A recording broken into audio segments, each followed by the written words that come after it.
बंधु माने आजिर एही कार्यक्रम को आपण मानक स्वागत। आजिर एही कार्यक्रमटी कन्या राशि व्यक्ति विशेष मानक पई बहुत गुरुत्वपूर्ण अटे। कारण आजिर एही भिडियो रे आमे माने कन्या राशि मासिक राशिफल उपरे आलोचना करिबा। कन्या राशि व्यक्ति विशेष मानक पई किपरि रहिबो मई 2025 से विषय रे जानिबा। कन्या राशि व्यक्ति विशेष मानकर स्वास्थ्य, शिक्षा, प्रेम जीवन, वैवाहिक जीवन, भाग्य, क्यारियर एवं व्यापार वाणिज्यर स्थिति किपरि रहिबो मई 2025 रे से विषय रे आमे माने विस्तार भाबरे आलोचना करिबा। नवग्रहंकर स्थिति मध्य देखिबा। नवग्रह केउ भली फल प्रदान करिबारे सक्षम हेबे। एहा सहित अशुभत्व प्रदान करुथिबा ग्रह मानक पई किछि विशेष प्रतिकार मध्य जानिबा। सेथिपई आपणकर जदि कन्या राशि होइथाय तो भिडियोटी को लाइक करी चैनल टी को सब्सक्राइब करि दियंतु एवं कमेंट बॉक्स रे भक्ति एवं श्रद्धार सहित जय श्री जगन्नाथ निश्चय लिखंतु। तो बंधु माने आसंतु आरंभ करिबा आजिर एही कार्यक्रम को, जहाँकि आपणकर जन्म राशि एवं चंद्र राशि उपरे आधारित अटे। तो राशि चक्रर 12 गोटी राशि मध्यरु षष्ठ राशि हेउछि कन्या राशि एवं कन्या राशि राष्ट्राधिपति हेउछंती बुध। तो बुध आपणकर सप्तम भावरे विराजमान अछंती। आपणकर प्रथम भावरे विराजमान अछंती केतु।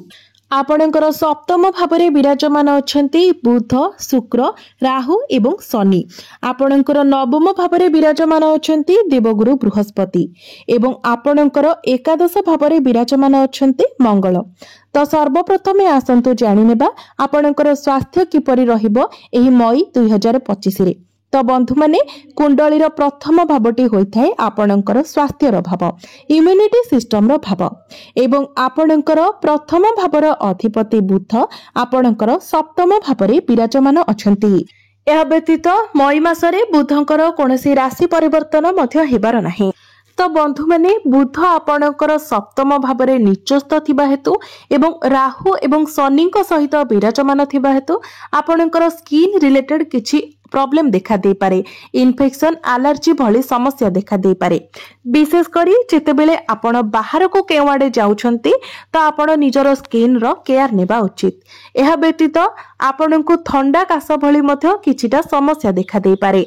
तो सेमिति किछि गंभीर समस्या नहेले मध्य एमिति किछि छोट छोट समस्या आपणकर स्वास्थ्य रे देखा दे पारे। एबे आसंतु जानिबा आपणकर शिक्षा क्षेत्र किपरि रहिबो मई 2025 रे। विद्यार्थी मानक पई किपरि रहिबो मई मासटी। तो बंधु माने कुंडलीर पंचम भावटी होइथाय आपणकर शिक्षार भाव। आपणक पंचम भावर अधिपति हेउछंती शनि। तो शनि आपणकर सप्तम भावरे विराजमान अछंती। गुरु एवं मंगलंकर दृष्टि आपणकर पंचम भाव उपरे रहुछि। तो पाठ पढ़ा तो मई मासरे आपणकर बहुत भल रहिबो, किंतु बेले बेले आपण निज मूड अनुसार पाठ पढ़िबे एवं बेले बेले पाठ पढ़ारे आपणकर मन लागिबो नाही, कारण शनि राहुଙ୍କ सहित विराजमान अछंती। तो विशेष करी 18 मई पर्यंत एपरी किछि समस्या देखा देई पारे। तेबे 18 मई परे किंतु आपणकर पाठ पढ़ार स्थिति बहुत भल रहिबो, कारण राहु जेतेबेले आपणकर षष्ठ भाव को चली आसीबे तो पाठ पढ़ा सहित कंपटीशन रे जितिबार चांसेस मध्य आपणक पई बढ़ी जिवो। तो जदि 18 मई परे आपण कोनोसी कंपटीशन रे पार्टिसिपेट करंती तो सेथिरे मध्य आपणक सफलता मिलिबो। तो 18 मई परे आपणकर पाठ पढ़ा आपणकर एग्जाम बहुत भल रहिबो।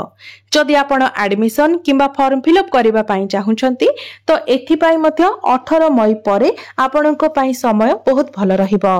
एबे आसंतु जानिबा आपणकर प्रेम जीवन किपरि रहिबो एही मई 2025 रे।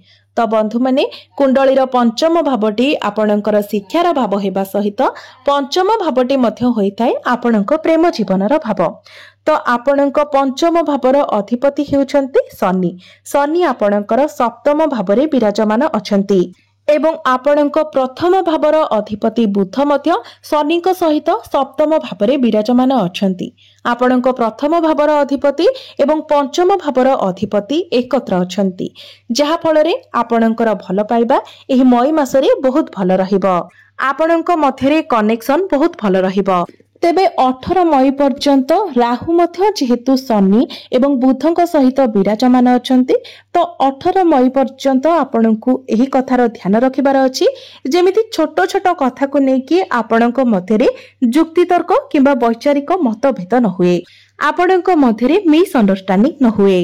तेबे एहार सेमिति किछि खराब प्रभाव आपनक भल पाइबा उपरे पड़िबो नाही, आपनक मध्यरे अंडरस्टैंडिंग भल रहिबो।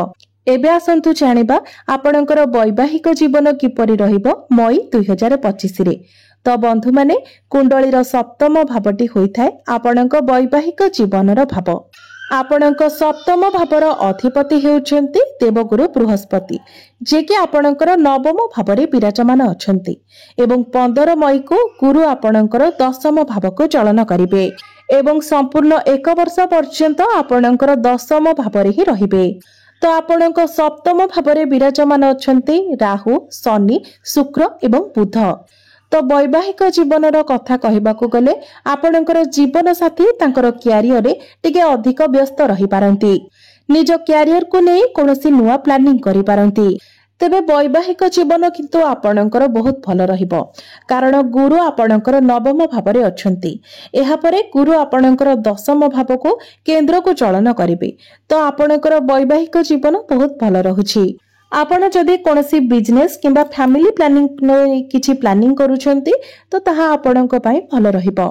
एबे आसंतु जानिबा सबुठारो गुरुत्वपूर्ण विषय वस्तु आपणकर भाग्य, क्यारियर एवं व्यापार वाणिज्यर स्थिति किपरि रहिबो मई 2025 रे। तो बंधु माने कुंडलीर नवम भावटी होइथाय आपणक भाग्यर भाव। आपणक नवम भावर अधिपति हेउछंती शुक्र। शुक्र आपणकर सप्तम भावरे उच्चस्थ अछंती एवं मई मासरे शुक्रंकर कोनोसी राशि परिवर्तन मध्य हेबार नाही। तो मई मासरे आपणकर भाग्य बहुत भल रहिबो, आपणको आपणक भाग्यर साथ मिलिबो। तो आपण जेउ भी बड़ कार्य करिवे सेथिरे निश्चित भावरे आपणको सफलता मिलिबो। जदि आपण कोनोसी बड़ इन्वेस्टमेंट करंती, आपणकर कोनोसी मीटिंग किंबा डील रहिछि, आपण कोनोसी बड़ जिनिस किणाकिणी करबाकू चाहुचंती, कोनोसी शुभ मांगलिक कार्य करबाकू चाहुचंती, तो आपणक पई सब किछि बहुत भल रहिबो, कारण सबुथिरे आपणको शुभ फल ही प्राप्ति हेबो। विशेष करी 18 मई परे आपणकर भाग्य आपणको संपूर्ण रूप से साथ देबो। आपणकर भाग्य आपणक पई सर्वश्रेष्ठ रहिबो। एबे आसंतु जानिबा आपणकर क्यारियर किपरि रहिबो मई 2000। तो बंधु माने कुंडलीर दशम भावटी होइथाय आपणकर क्यारियर भाव, आपणक कार्य क्षेत्रर भाव। आपणकर दशम भावर अधिपति हेउछंती बुध, जे कि आपणकर सप्तम भावरे विराजमान अछंती। 15 मई परे आपणक मध्यरे मैच्योरिटी लेवल बहुत भल रहिबो। आपण बहुत सचोट भावरे निजर कार्य गुड़िक करिवे, आपण परिश्रमी हेबे, कारण 15 मई को गुरु आपणकर दशम भाव को चली आसीबे। गुरु हेउछंती आपणकर चतुर्थ भावर अधिपति। तो चतुर्थ भावर अधिपति होई जेतेबेले गुरु आपणकर दशम भावरे गोचर करिवे, अर्थात आपणको आपणकर क्यारियर रे बहुत अधिक खुशी प्राप्ति हेबो। तो 15 मई परे क्यारियर रे आपणकर मैनेजमेंट स्किल्स बहुत भल रहिबो, आपणक मध्यरे बुद्धिमत्ता रहिबो। एहा व्यतीत जदि आपणक निकटरे कोनोसी चाकरी नथिला, चाकरी पाई आपण चेष्टा करुथिले, तो आपणकु चाकरी मिलिबार मध्य संपूर्ण संभावना रहिबो। तेनु चाकरी पाई आपण आपणकर चेष्टा जारी रखंतु। शुक्र मध्य आपणकर उच्चस्थ अछंती एवं राहु आपणकर षष्ठ भावरे गोचर करिवे, जहा फଳରେ आपण चतुर एवं चालाक बनिबे। आपणकर कॉन्फिडेंस लेवल बढ़िबो। आपणको एमएमसी कंपनी रु जॉब ऑफर मध्य आसी पारे। वैदेशिक गतिविधि रु आपणको लाभ प्राप्ति हेबो एवं आपण विदेश यात्रा मध्य करि पारंती। तो गुरु आपणकर दशम भावरे गोचर करिबा परे क्यारियर आपणकर बहुत भल रहिबो। क्यारियर रे आपणको बहुत अधिक सफलता मिलिबो। क्यारियर रे आपणकर ग्रोथ हेबो एवं आपणकर फाइनेंशियल ग्रोथ मध्य हेबो। बिजनेस रो कथा जदि कहिबा तो बुध एवं शुक्र आपणकर सप्तम भावरे अछंती। तो आपण बिजनेस रे जेमिति काहा सहित आर्गुमेंट न करंती सेथि प्रति ध्यान रखिबे एवं अनेक लोकंक सहित आपणकर डील फाइनल होई पारे। आपणक उपरे कार्यभार अधिक रही पारे। आपण निजरो बिजनेस को नेकी अधिक यात्रा मध्य करि पारंती ଏହା ସହିତ ବିଜନେସ ରେ ଆପଣଙ୍କର ଖର୍ଚ୍ଚ ମଧ୍ୟ ବଢିବ। ଏହା ସହିତ व्यापार वाणिज्य रे आपणकर उन्नति मध्य हेबो, अर्थात खर्च हेबा सहित आपणकर लाभ मध्य बढ़िबो। तो एबे आसंतु जानि नेबा किछि प्रतिकार विषय रे, जे प्रतिकार गुडिक करिबा द्वारा आपणकर अशुभत्व गुडिक खंडन हेबो एवं आपणको अधिक मात्रा रे शुभत्व प्राप्ति हेबो। तो सेथि पई आपण प्रत्येक दिन बुधंकर बीज मंत्र 108 थर जप करंतु। प्रत्येक दिन आपण हनुमान चालीसार पाठ करंतु। प्रत्येक दिन आपण हनुमान चालीसार पाठ करंतु एवं प्रत्येक दिन आपण गायत्री मंत्र मध्य 108 थर जप करंतु। निश्चित भाବରେ आपणको अधिक मात्रा रे शुभ फल प्राप्ति हेबो। तो बंधु माने आपणकर जीवन मंगलमय हो, एहा ही ईश्वरଙ୍କ निकटरे मोर प्रार्थना।